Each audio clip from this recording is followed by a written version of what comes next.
आज का video start होता है और हम देखते हैं एक लड़की को जिसका नाम रेशमा होता है। रेशमा आज अपना डिनर करके अपने पापा के बेडरूम में जाके सो जाती है। जब उसके पापा डिनर करके अपने रूम में जाते हैं सोने के लिए तो अपनी बेटी को अपने ही रूम में अपने बेड पर देख के परेशान हो जाते हैं, क्योंकि आज से कभी भी रेशमा अपने पापा के बेडरूम में नहीं सोई हुई थी। रेशमा के पिताजी रेशमा से पूछते हैं कि आखिर क्यों यहाँ पे सोई हुई हो, तो रेशमा बताती है कि पापा आज मुझे कुछ डर सा लग रहा है, इस वजह से मैं आज यहीं पे सोऊंगी।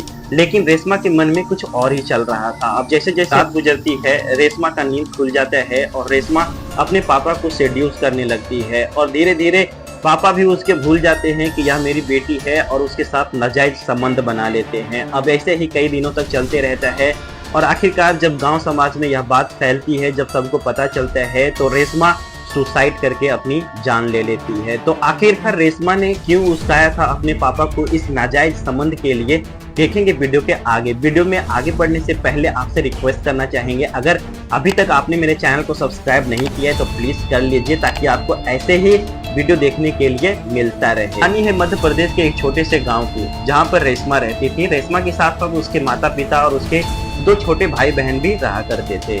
अब यह एक अच्छी फैमिली थी, हंसी खुशी से अपनी जिंदगी बिता रही थी। लेकिन इस फैमिली में एक ऐसा दुर्घटना घटता है जिसके वजह से पूरी फैमिली की जिंदगी बदल जाती है और पूरी फैमिली शौक में डूब जाती है। दरअसल होता ये है कि रेशमा की जो माता होती है वो बीमार रहती है, जिसकी वजह से उनका देहांत हो जाता है और उनके देहांत से सारे बच्चे टूट जाते हैं और रेशमा के पिताजी भी काफी हद तक टूट जाते हैं। लेकिन किसी तरह से अपनी फैमिली को अच्छे से संभाल लेते हैं और रेशमा भी बहुत हद तक अपने दोनों भाई बहन का ख्याल रखती है, जिसके वजह से यह फैमिली फिर से हंसी खुशी से जिंदगी जीने लगते हैं। और इनकी जिंदगी पटरी पे आ ही रही होती है कि करीबन 1 या 1.5 साल के बाद रेशमा को यह आजू बाजू से सुनने को मिलता है कि उसके पिताजी दूसरी शादी करने वाले हैं, क्योंकि उनके पिताजी अकेलेपन से जूझ रहे हैं, उनको अकेलापन सता रहा है, जिस वजह से रेशमा बहुत ही ज्यादा टूट जाती है और परेशान रहने लगती है। वह जब स्कूल जाती है तो अपने दोस्तों से ना बात करती है, ना ही कुछ प्रॉब्लम को बताती है, जिसके वजह से उसके दोस्त उससे पूछने लगते हैं हम लोग नोटिस कर रहे हैं कि तुम काफी दिनों से चुप रहने लगी हो, आखिर प्रॉब्लम क्या है, प्रॉब्लम बताओ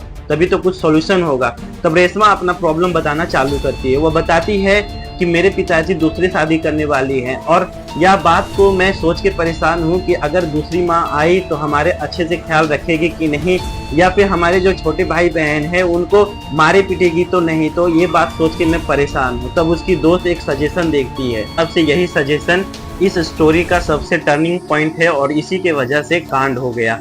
तो दोस्तों उसकी दोस्त बोलती है कि सच में तुम्हारे पिताजी तुम लोग के लिए तो शादी नहीं कर रहे हैं, दरअसल उनको एक औरत चाहिए जिसके साथ वह रात गुजार सके, इसके लिए वो शादी कर रहे हैं। वह साथ में यह भी बताती है कि अगर तुम चाहती हो कि तुम्हारे पिताजी दूसरी शादी ना करे तो उनकी जो इच्छा है वो तुम्हें पूरी करनी होगी। यह सुन के रेशमा को सबसे पहले गुस्सा हो जाती है और वो कहती है आखिरकार तुम ऐसा कैसे बोल सकती हो। तभी उसकी दोस्त बताती है कि जो रियलिटी है वही मैं बता रही हूँ, अगर तुम्हें इसको एक्सेप्ट करना है तो ठीक है, नहीं तो तुम्हारी बाद जब वह कॉलेज से घर आती है तो बहुत ही ज्यादा टेंशन में हो जाती है और वह सोचने लगती है कि आखिरकार यह कदम उठाया जाए या नहीं, क्योंकि एक तरह से वह सोच रही थी कि वह अपने पापा के साथ रिश्ता नहीं खराब करना चाहती है और दूसरी तरफ से सोच रही थी कि अपने भाई बहन के फ्यूचर के बारे में। तो वह आखिरकार अपने भाई बहन के फ्यूचर के बारे में ही सोचती है और फाइनली अपने दोस्त के सजेशन को मान लेती है और अपने पापा को सेड्यूस करने के लिए तैयार हो जाती है।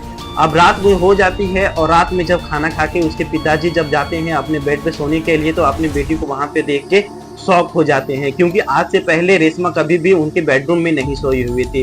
अब जब रेशमा से पूछते हैं तो रेशमा बताती है कि पिताजी आज मुझे कुछ अच्छा नहीं लग रहा है और आज मुझे यहीं पे सोना है। तो उसके पिताजी भी मान जाते हैं और दोनों वहां पे सो जाते हैं। अब जैसे रात गुजरते जाती है रेशमा अपने पापा को सेड्यूस करने में लग जाती है, उन्हें जगह जगह पे टच करने लगती है, जगह जगह पे छूने लगती है और उन्हें सेड्यूस करने लगती है। अब उसके पापा भी इतने सालों से भूखे थे तो उन्हें भी मन करने लगता है और वह यह भूल जाते हैं कि वह उसकी बेटी है और उसी पर टूट पड़ते हैं और रात भर उसके साथ संबंध बनाते रहते हैं। अब कुछ दिनों तक ऐसे ही चलते रहता है, लेकिन यह नाजायज संबंध था तो ज्यादा दिन तो टिकने वाला था नहीं, क्योंकि कभी भी कोई भी रिश्ता नाजायज होता है वो ज्यादा दिन तक नहीं टिकता है और होता भी यही है इस स्टोरी में। आखिरकार जब यह रिश्ते के बारे में आस पड़ोस के लोगों को, समाज को जब पता चलता है तो तरह तरह की बातें करने लगते हैं और रेशमा भी इन बातों को सुन लेती है, जिसके वजह से वह बुरी तरह से टूट जाती है और उसे कुछ समझ में नहीं आ रहा था कि आखिर वह करे तो करे क्या। तो आखिरकार वह खतरनाक डिसीजन लेने के लिए मजबूर हो जाती है और एक सुबह वह पंखे से लटकी हुई मिलती है। जब उसके भाई बहन यहाँ देखते हैं तो वह बिलक बिलक के रोने लगते हैं। जब आस पड़ोस के लोगों को पता चलता है तो पुलिस को इन्फॉर्म किया जाता है, अपने कब्जे में ले लेते हैं और उसका पोस्टमार्टम किया जाता है। तो पोस्टमार्टम से तो पता चल जाता है कि उसने सुसाइड ही किया था, लेकिन जब पुलिस वालों को सुसाइड करने का रीजन पता चलता है तो वह भी चौंक जाते हैं, क्योंकि उन्हें पता चलता है कि उनके पिताजी के साथ उसका रिलेशन था, इसी वजह से उसने सुसाइड किया था। और पिताजी को पुलिस वाले अरेस्ट कर लेते हैं इस चार्ज में कि तुम्हारे वजह से और तुमने ही उकसाया था सुसाइड करने के लिए। इसके वजह से रेशमा के पिताजी को अरेस्ट कर लिया जाता है और यह कहानी यहीं पे खत्म हो जाती है। तो दोस्तों, आप लोग कमेंट करके जरूर बताइएगा कि आप लोग क्या सोचते हैं इस स्टोरी के बारे में। अगर आप लोग को वीडियो अच्छा लगा हो तो वीडियो को लाइक करें, चैनल को सब्सक्राइब करें, दोस्तों के साथ जरूर शेयर करें। तो चलिए दोस्तों, मिलते हैं आपसे नेक्स्ट वीडियो में। तब तक के लिए thank you and take care.